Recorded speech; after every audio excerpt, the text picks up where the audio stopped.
Hello, friends and enemies. I have been doing digital forensics now for 21 years. Why did you use zero data to claim it was actual evidence? And why did you leak it to Dateline? I love that. Like you, be strong to hold the powers of the sun. I show you how deep the rabbit hole goes. Listen to Pavarotti. Can I be your superhero? Hello, welcome to The Revealing. I'm your host, Pavarotti, and I'm here to discuss the Idaho 4 case. And I'm going to have some fun with this one because, throughout my work on this case, I have brought many videos on many subjects discussing many individuals, some in the suspect realm, some in the court realm. And I put special attention on certain individuals. You know what's funny? When you go back and you watch all of my videos, there was probably 20 or 30 videos that I did on the Aryan family and the Aryan Knights. And I still remember when Ann Taylor took the case for Skylar Mead, the Aryan Knight that busted out of prison that we have absolutely tied to the case. And it was so funny. I even did a little video. There was a content creator named Get a Clue, and I showed a little clip of the video that he did when he said, now Ann Taylor's taking the case for this Aryan Knight. He said, oh, good Lord, goodness. That's all we need with this Pavarotti jackass is Ann Taylor taking an Aryan Knight case. And I thought that was interesting. I mean, how long I had called it, and then she just happens to take the Aryan Knight case. Then I did, 20 videos on explaining the roles of the federal prosecutors that were in charge of each district and how they were key in busting up all the trafficking rings, including the Aryan family and the Aryan Knights. And specifically, I did many videos on Josh Hurwitz. And then what do you know? Boom, Josh Hurwitz becomes one of the prosecutors in the case. You got to admit, I've called some really crazy stuff along the way. One of the videos that I did, though, was on the experts. And y'all know that I went through and did videos on the defense experts, the prosecution's experts. I spent a little bit of time in particular, though, on some of the prosecution experts because it was my prediction that Koberger had a picture with EXIF data that would have showed him somewhere other than the King Road residence. And I believe the prosecution was going to refute that with the testimony of their Celebrite experts, Jared and Heather Barnhart. So, and I did a video on that, and I showed you an interview that they had done where they talked about, deep fakes and how that all works.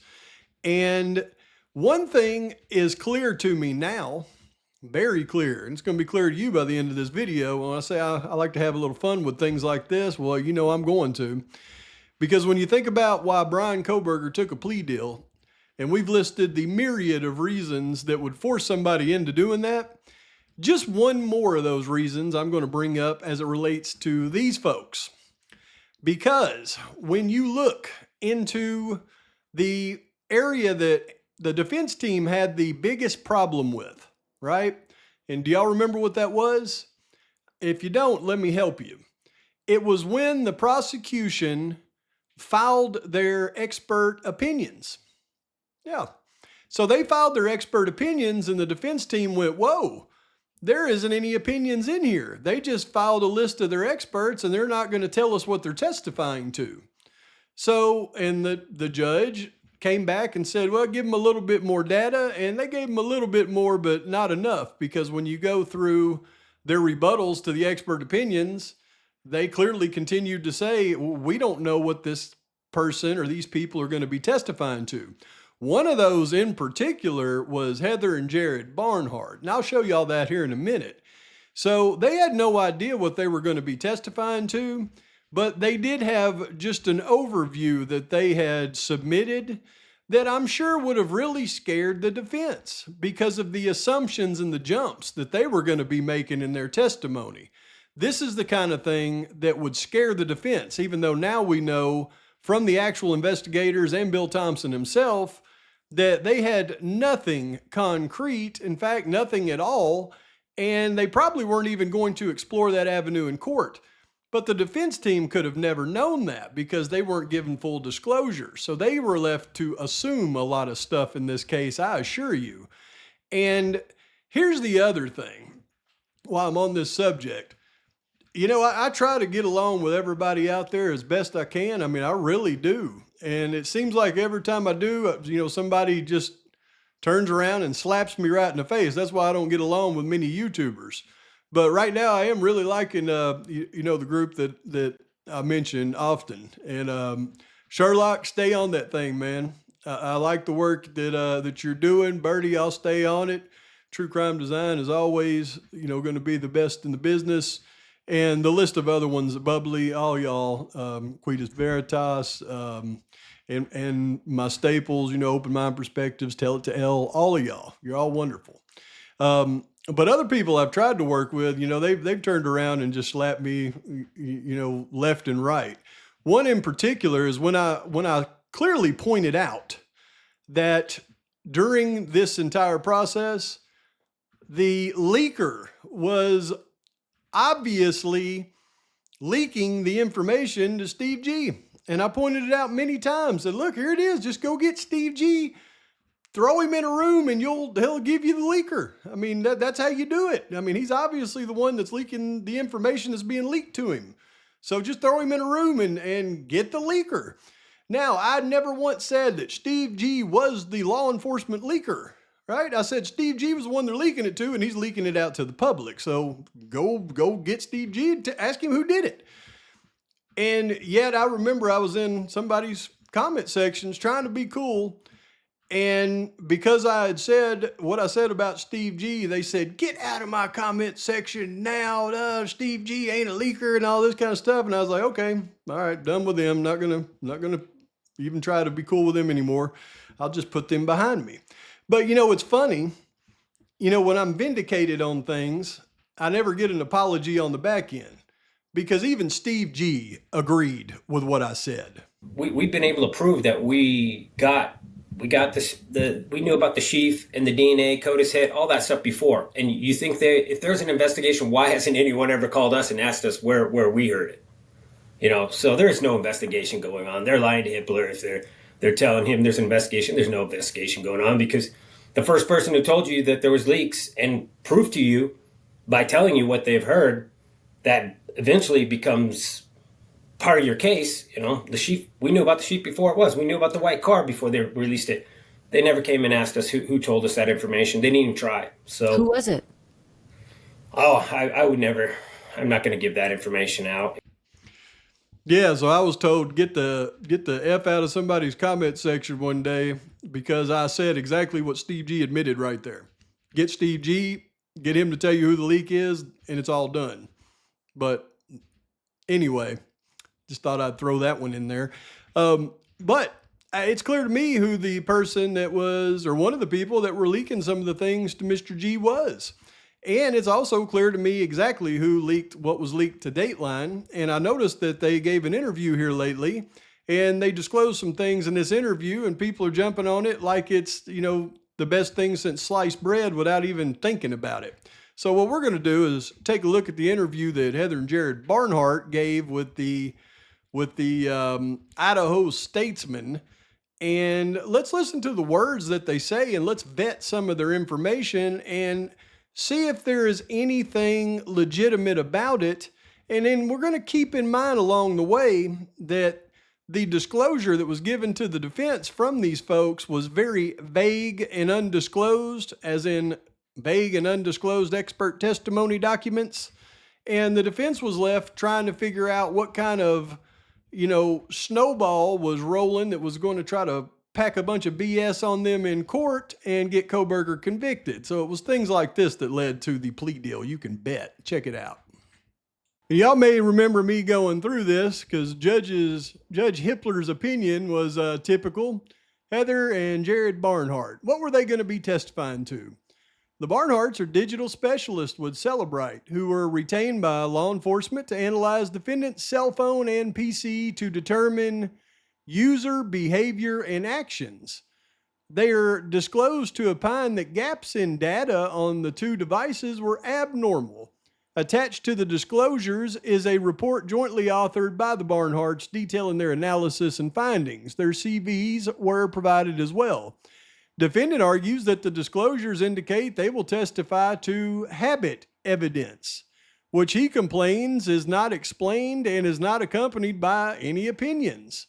Defendant's challenge is confusing. How is it confusing? They were going to testify to Kohberger's normal habits and say that the abnormal things they found in there wasn't due to his typical habits, Judge. Defendant's challenge is confusing. Nowhere do the disclosures of the report indicate the Barnharts will testify about habit evidence. So you don't know, you know more than the defense then as they're reading what they're going to be testifying to, Judge. Yeah, you know what they're meaning about habit. You know better than everybody, right? Rather, the disclosures state they'll testify to their findings pertaining to defendant's activities on his PC and cell phone for a period of time, before and after the unalivings, and why gaps in data over that time period are abnormal. Well, that's what she means by habit, guy. And they didn't provide any opinions about the habits and why they say they're abnormal. The Barnhart's opinions regarding these topics are fully set forth in their joint report. For example, they observed gaps in defendant's school PC that may be consistent with cleaning up or using anti-forensic methods to clear evidence. So it may be consistent, or maybe not. Among the gaps found were PC's event logs and system resource usage monitoring between the 11th and the 16th, which Barnhart's opined was abnormal given that the school was in session. Oh, really? That's why that was abnormal? Because the school was in session? Well, let these Barnharts get up there and opine a bunch of stuff they didn't disclose, Judge. Yeah, this is the kind of crap that leads to a guilty admission when you're not guilty. When the Barnharts, likewise, they located gaps in the PC's Chrome history during the dates where downloads occurred on the system, indicating the user was private browsing or clearing browsing history. Who doesn't do that? Everybody does that. You know why? Because when you clear your browsing history, you clear your cookies, you clear everything, and you free up space on your PCs. Give me a break. I'm not a technical guy, but I know this. And nobody likes to browse without their private browsing on because they're scared the government's looking at them. Together, the Barnhart's disclosures and joint report set forth all that is required by ICR 16B7. There's no basis to exclude or limit their testimony. So he didn't want to exclude or limit that testimony, and I'm sure they were scared of what they were going to say because they wouldn't tell them what they were going to say. And then he goes on to say the state submitted the following disclosures for the Barnharts and rebuttal disclosures. Heather and Jared, their rebuttal disclosures state simply that the Barnharts intend to rebut the expert testimony of Carol and Kevin Peden and Josiah Roloff, but need additional information prior to offering rebuttal opinions. Defendant is not challenging these.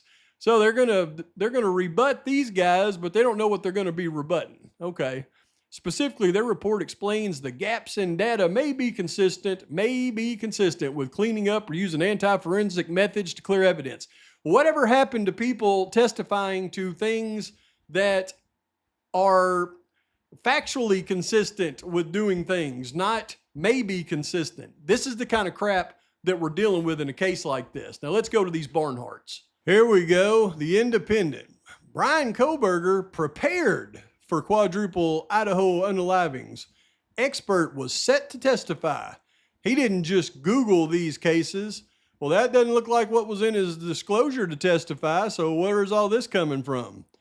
Before the DNA, before the arrest, before his name was ever made public, Brian Kohberger was already preparing to KILL. Two digital forensic experts tell Andrea Cavalier what they discovered by digging through his phone. Well, y'all found all this out, yet even after the trial was over, the investigators said they found nothing. Maybe y'all didn't talk to the investigators. Maybe you only talked to Steve G. Let's see how accurate this article is. At 2:54 on November 13th, 2022, Brian Koberger's phone went dark. Really? That's how you're going to start it? Why don't you start it with law enforcement said at 2:44 or 2:47 on November 13th, Brian Koberger's phone went dark and lied, and it had to be uncovered in court by the defense team to get to the 2:54, those 7 minutes and 26 seconds. Yeah, remember? At approximately 2:47 a.m., the 8458 phone stops reporting to the network, which is consistent with either not being in the area without cellular coverage, connection to the network's disabled, such as putting the phone in airplane mode or the phone's turned off. Yeah, why didn't you go back and say what law enforcement actually said to start that article and then point in the fact that the defense had to uncover it in court and prove that it was 7 minutes and 26 seconds off, and his phone was on until 2:54, which put his vehicle in a totally different location. You didn't start your article off with that, though, did you? Let's give him some credibility. Yeah. Anyway, the first statement in the article is, the battery hadn't died, and it wasn't randomly powered off. It was silenced with precision. All right, let's talk about this for a second. It's silenced with precision. Let's see what kind of precision steps Koberger took to silence his phone. Wi-Fi and cellular data were disabled. No location tracking on. Yeah, no background activity. A deliberate blackout. During the exact window, prosecutors say 4 University of Idaho students were brutally unalived in their off-campus home. Well, let me just tell you this, all right? Just thinking out loud, because it's not really a, forensic genius that's necessary to do what you're describing here with Wi-Fi and cellular data disabled and no background activity going, because I do that on my phone all the time. In fact, Mrs. Pov does it like incessantly. And you know what happens if you're going to go to an area where there's no phone coverage and there's no reason to even have your phone on? Guess what? If you disable your Wi-Fi and your cellular data and you turn off your background activity, then you turn your phone off, then your phone's battery won't continue to run while you're in an area where you can't use your phone anyways, and your phone won't die on you when you need it when you get back to an area that has coverage. So give me a freaking break. This is not some genius thing, clicking off, taking your Wi-Fi. I always turn off my Wi-Fi and my Bluetooth every time I walk in the house because I don't want it using my Wi-Fi, and getting my data, run my data up. So this is ridiculous. 2 hours later at 4:48, the phone turned back on. What do you know? He got to an area where he knew he had coverage, so he turned his phone back on. Wow. It would be months before investigators fully understood what the gap in activity meant. Let me guess. Is it this? Sometimes it's not about evidence. It's about the lack of evidence that actually matters. But to the digital forensic experts tasked by prosecutors with retracing Koberger's steps for evidence to be used against him in his trial, the silence spoke volumes. That is literally what we're dealing with. The silence spoke volumes. My goodness. What we learned is he prepared. Heather Barnhart, Senior Director of Forensic Research at Celebrite, told The Independent. The Celebrite team were able to recover details from Koberger's digital history, including this selfie he took hours after the unalivings in 2022. So this is the selfie that they attached to the report in the court docs on the bushy eyebrows, right? This is the one that they were going to use to show his bushy eyebrows. So now we know, though, who it was that it was able to extract things like these pictures right here, right? The Celebrite team were the ones that recovered the details from Koberger's digital history, including this selfie he took. Barnhart and her colleague, Jared Barnhart, how about her husband, How about Barnhart and her husband, Jared Barnhart, not colleague, head of CX strategy and advocacy at Celebrite, also a digital forensic expert on the case. You ain't going to mention also it's her husband, were slated to testify at Kohberger's trial before he unexpectedly accepted a plea deal. Well, probably because of stuff like this. Admitting to the November 2022 quadruple unaliving and receiving life without parole in July.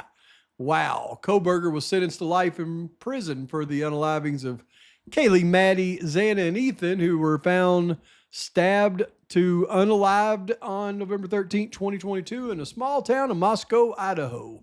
So y'all had a lot to do with that. You're just one of the reasons.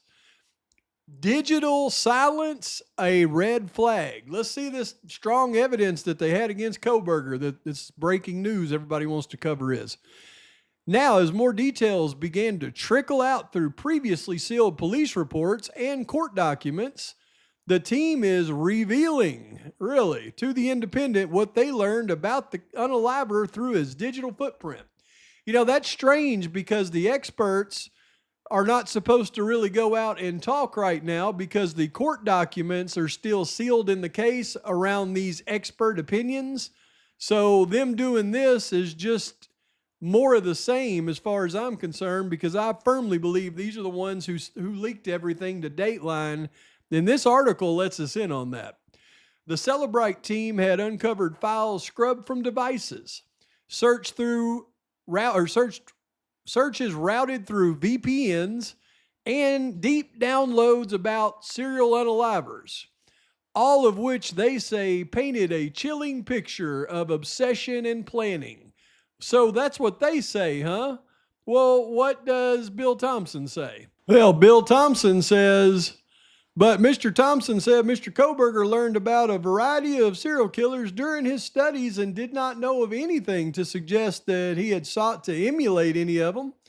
That certainly opened the door to say, well, maybe this is where he got the answer, Mr. Thompson said. I don't think we can definitively say that, because it's equally likely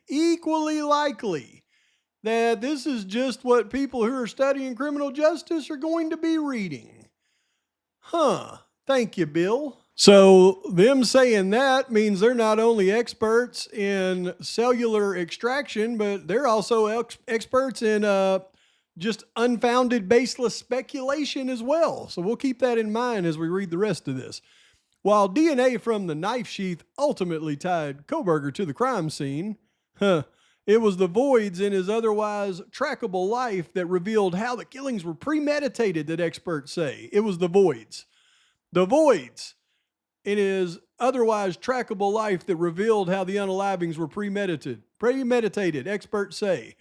Voids. So no evidence at all, just voids. If we have any voids in our life, folks, they'll fill in those voids with their own speculations, apparently. Forensic analysis revealed that Kohberger's phone had only 4 periods of total activity dating back to June of 2022. One of those silent moments occurred on the night of the unalivings. So what you're saying here is one of those occurred on the night of the unalivings, but there were 3 other periods of inactivity where unalivings did not occur. So basically taking these voids tells us that not only did one of those voids include Kohberger committing an atrocity, but the other 3 voids, what were those about? I guess they'll fill in the blanks on what they think those were about because they're experts in speculation. He didn't just lose signal or run out of battery, Jared explained. This was an actual button press, power off on purpose, and then a power back 2 hours later. Well, maybe Kohberger wasn't stupid and he knew he was going to an area without cell coverage, so running a battery dead for no reason wouldn't be that smart. But no, Jared here is smarter than everybody. And in the middle of that, 4 people were unalive. Don't turn your phones off, folks, because you could be this guy. Now, Kohberger was no stranger to killings, in theory. In theory, he's no stranger to them. As a criminology PhD student in Washington State University, Kohberger had been long immersed in the study of crime. But according to the digital forensic teams, his interest crossed the line from academic to obsessive. Well, I think that's when you cross the line from a master's student to a PhD student, isn't it?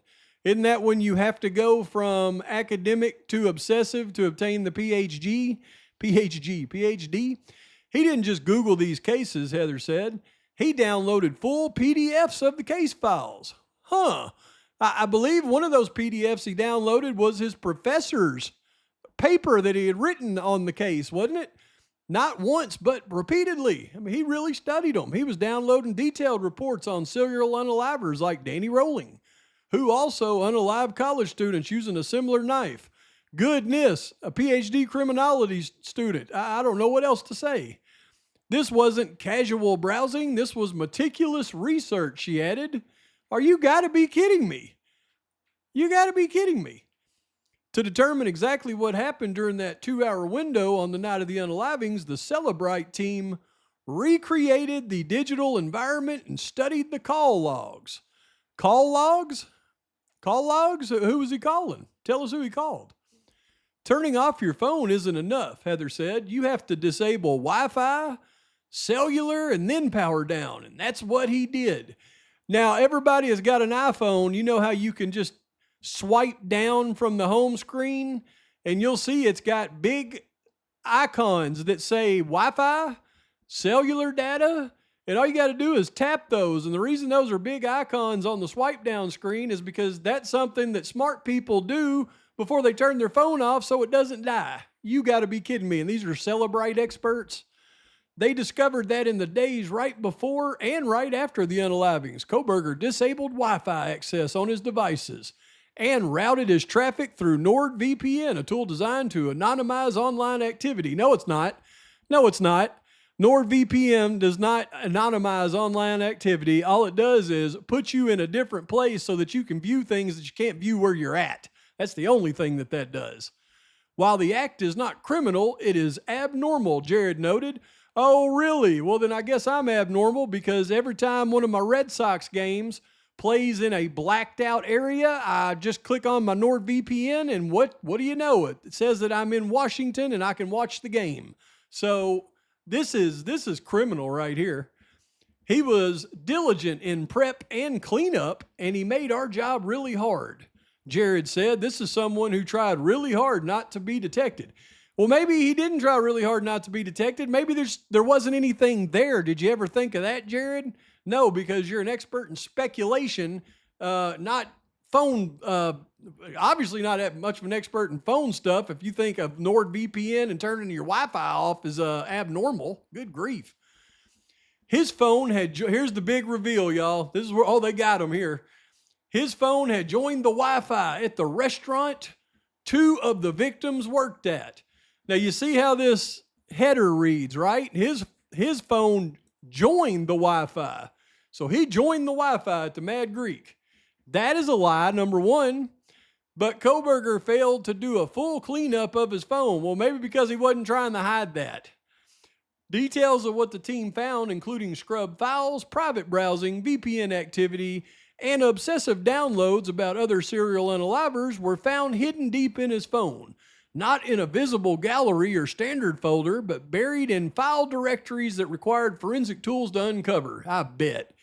He had also downloaded reports on the Idaho unalivings and extensive searches of the victims, what you would imagine everybody in that area, especially the criminology class, would be doing. Give me a break. And looky here, 4 University of Idaho students were unalived in 2022. Wow, Kohberger downloaded that picture. It's amazing. The team pointed out that despite law enforcement's hard work, there was a period of time from the time that the crime happened until identifying an arrest, the phone seizure, and then the phone extraction. So some of the best information was most likely wiped. Or how about it just never was there? How about it just never was there? See, this is the kind of stuff I'm talking about. We cannot have a justice system that says, well, because we can't find it, it means you got rid of it. Sometimes it's not about evidence. It's about the lack of evidence that actually matters. But with time and attention, we were able to paint a picture of what he did on this night, Jared added. Even though some of the best stuff wasn't there, he certainly didn't cover all his tracks. You were able to paint a picture, huh? Who are you, Picasso?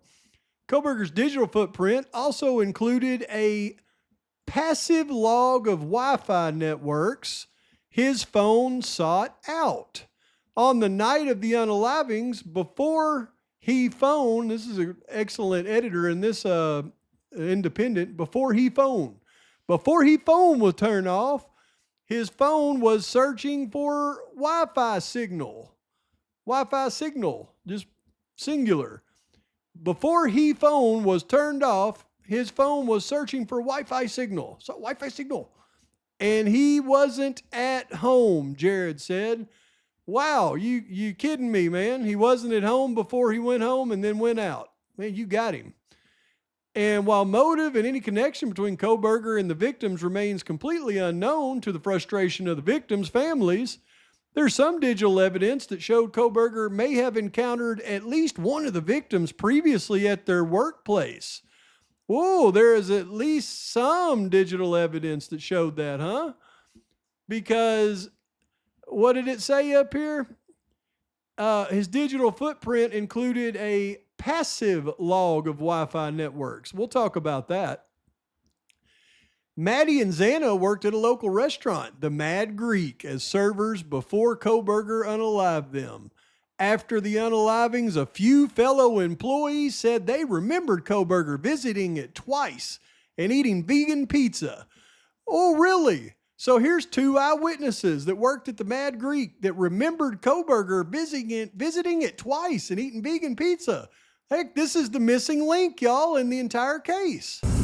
No, there wasn't. Like I said earlier, we wanted that. We looked for it in every possible way, digitally, financially, physical location, anything you could think of, anything that we thought, where is the connection, where's the overlap? And we searched tirelessly and never found it. Was at that restaurant. I can't say that he was never there at all, but we never found any evidence at all from interviewing everybody that we possibly could, talking to every person that would have that information to be able to show that he was there or that there was a connection through the restaurant. So wait a minute. According to Heather and Jared Barnhart, after the unalivings, a few employees said they remembered Koberger visiting it twice and eating vegan pizza. That's how they were going to corroborate their little evidence, was this story right here that you can bet they kept giving to these media outlets that kept repeating it in Dateline series and Amazon Prime and in these ridiculous books that have come out. It sounds to me like the things I'm reading in this article closely resemble what was leaked to these people that were all lies, especially a few employees saying they remembered Koberger visiting it twice and eating vegan pizza. Let's start that crap up again when we just heard this. At all, from interviewing everybody that we possibly could, talking to every person that would have that information to be able to show that he was there or that there was a connection through the restaurant. Hello, friends and enemies. Hello, friends and enemies. So now we get to this. So one Wi-Fi log caught Heather's attention when she was searching his digital footprint.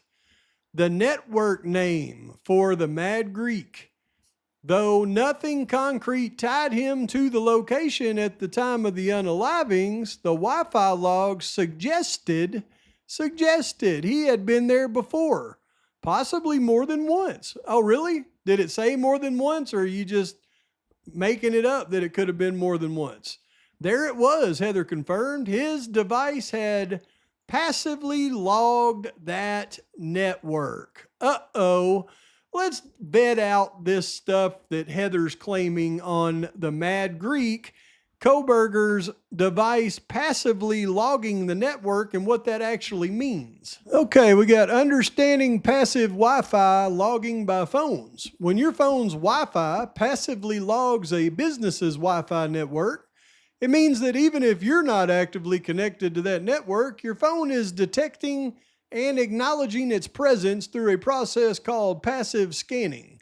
So basically, if you're anywhere near where that Wi-Fi of that business, where it's the end of its reach is, if you happen to be in that area and your Wi-Fi is turned on your phone's going to passively log it, whether you're at that business or not. So how much space does a network usually cover? So I looked it up, and it said the average business's Wi-Fi reaches anywhere from 150 to 300 feet. So you take the little Mad Greek right here, and you go in a 150-foot perimeter or a 350-foot perimeter. That means likely if Koberger ever just took a walk down 3rd Street, if he ever walked down Main Street, like I'm sure most of the youngsters there did, or maybe Highway 95, maybe got a cup of coffee up here, maybe had a cup of coffee at Cafe Artista, got a bagel down here at Moscow Bagel and Deli, went to the ATM at Wells Fargo. I mean, any time in his 6 months of living there, if he ever just moseyed down this street when the Mad Greek's Wi-Fi happened to be turned on, his phone would have passively touched their Wi-Fi. This is your evidence to speculate all of that, and then, in my opinion, leak all that BS to Dateline and everybody else.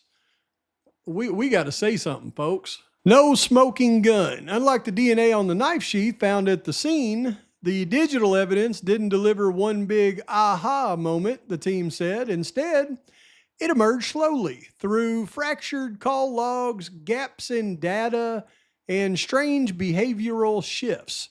There wasn't a single smoking gun, Jared said, but we found that the digital evidence told the story of preparation. DNA can tell you who did it, he added, but the digital evidence showed us intent. It showed y'all intent, huh? Sure didn't show the prosecutor or the investigator's intent. So that's what they were going to use you little experts for. And that's what we were going to testify to. Wow. See, the prosecutors and the investigators went out and indemnified themselves from all of this and said there's no evidence to any of it. They were going to use these little experts, so-called experts, to come in with their data that told them that there were things they couldn't find, so they must be there, and they were going to testify to intent. That certainly isn't what they put in their disclosures to the defense, like the defense told the judge and the judge told the defense, no, they did. That's not what they're doing. Well, right here in the article, it says that's what they were doing. Hippler, you ought to be, Hippler. Heather emphasized that proving intent required building a baseline of normal behavior. Building a baseline of normal digital behavior and then watching how it drastically changed leading up to the crime. So what you're talking about there is what we talked about in the beginning. You were going to testify to habit evidence, like Ann Taylor said, and Judge Hippler said, no, it wasn't habit evidence. It's exactly what she's saying they were going to testify to. And you can't tell me about behavior that you can't see. If you can prove normal behavior and then go, whoa, this is completely abnormal, and that moment aligns with the crime, well, then that's not an accident. And that's what the periods of silence showed. They didn't have any evidence whatsoever.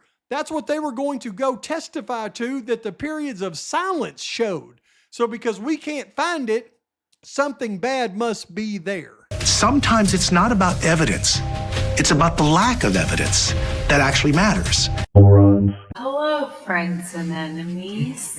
His relationship with mother. Now they're talking about Koberger's mama, which Koberger, we learned from some of his inmates in the county jail, you don't say nothing about Koberger's mama. But while much of Koberger's activity pointed to calculated isolation, one relationship remained steady, his connection to his parents.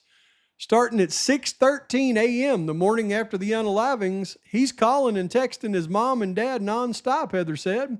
It was incessant, but it was also one of the only things he did that matched his normal behavior.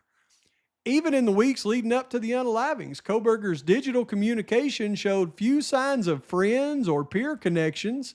Jared recalled seeing only one other contact, a classmate, briefly engaged in a group chat. All other correspondence was to who Koberger called mother, father, and sister.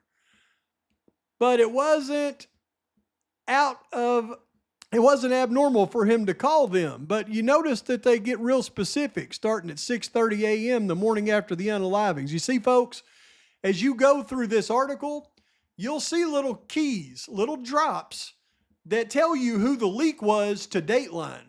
And I promise you that in my humble opinion, it was Jared and Heather Barnhart, one or the other or both. Because one of the main things they broke during that Dateline episode was locations of his phone, that you would have to have his phone information to be able to know the time that he called his mother the next morning after the unalivings. That was one of their big reveals. You would have to know his phone if he did any kind of PORN searches, and also the pictures in his phone that they were able to pick up, like this, that they leaked to Dateline. Everything Dateline had outside of the vehicle and just typical stuff Steve G could give him was all coming from Brian Koberger's phone, and it's following this article they're giving to the Independent down to the T. Special investigator, you need to get on these folks, because these are the 99.9% your candidates for the leaks. Good grief. Back to what I was saying. Oh, he's calling, texting his mom. Even in the weeks leading up to the unalivings, he briefly engaged in a group chat. The moment we started to look at the messaging, it made me think of the Bates Motel, Jared said. Oh, okay, now because he calls his mom, dad, and his sister, now he's Norman Bates. And I mean, it was like mother in the label mother, the constant contact with his mom. He's a mama's boy. Good grief, y'all put a mama's boy in the J unit of the penitentiary? Are you kidding me? On December 29th, the day before his arrest, Koberger began calling and texting his parents obsessively, just as he had on the morning of the unalivings. And just as you said, was one thing that was his normal behavior. It was something that he did nonstop. So why are you making it a big deal now, like it's something different? That same day, Koberger searched terms like paranoid, psychopath, and wiretapping. Yeah, he knew they were on him. I mean, good grief, he ain't stupid. It was obviously weighing on him, Heather noted. Yeah, when you see the FBI surveilling you, whether you've done anything or not, you know something's about to go down. Give me a break. The contact with his mother continued after his arrest with inmates at Ada County Jail, reporting that while he was locked up waiting to hear his fate, he spent hours on the phone with his mother. Described by other prisoners as a weirdo, other inmates can call people weirdos. Yeah, right. Inmates said he would wash his hands dozens of times each day and would spend 45 minutes to an hour in the shower. Right. So those gloves separating his trash wasn't anything out of the ordinary either, y'all. Court document stated. Koberger's mother and sister were present during his sentencing. At one point, the victim impact statements, his mother broke down in tears. I bet you she did, because they were victims being impacted. The only time Koberger spoke at the hearing was to say, like you would expect a mass unaliver or psycho with no heart or anything to say, he says, I respectfully decline. Give me a break, man. There's a lot of people out there who should be ashamed of themselves. The opportunity to address the court or reveal why he committed the gruesome crimes. Yeah, no, instead he says, I respectfully decline, because I didn't do it and y'all have put me in prison. I wouldn't give you the benefit of the doubt either. We didn't find the why, but we found the how. Well, I've watched your entire interview here, Barnhart, and never once have I seen you explain the how, much less the why. All you've talked about is there was information that may have been wiped and we couldn't find, therefore we inferred and speculated on what was missing. And give me a break. Travesty. Anybody that reads this article and gives any kind of credibility to the Independent for writing it, to these jacks, the Barnharts, for saying it, and for not pointing out that they're the likely leakers, is no better than the mainstream morons, in my humble opinion. Now I know what some people are going to say. What does it matter now, Pavarotti? He pled guilty. There's nothing you can do, folks. Everything that we point out about this case, especially as it relates to injustice, doesn't just revolve around this case. It revolves around life in general. The second they can take no evidence whatsoever and call it evidence and use that against you in a court of law, well, we're done. We're all done. All they have to do is decide that you're next. I mean, give me a break. That is not anything that I've seen used in this case is not evidence. And it is a replay, in my humble opinion, of a case that Bill Thompson, one of the only ones I guess he ever tried and won, which he went to bat against a guy named Meister, back in the early 2000s. And it was the same playbook. They never found the gun. But they had a receipt where Meister had purchased a similar gun.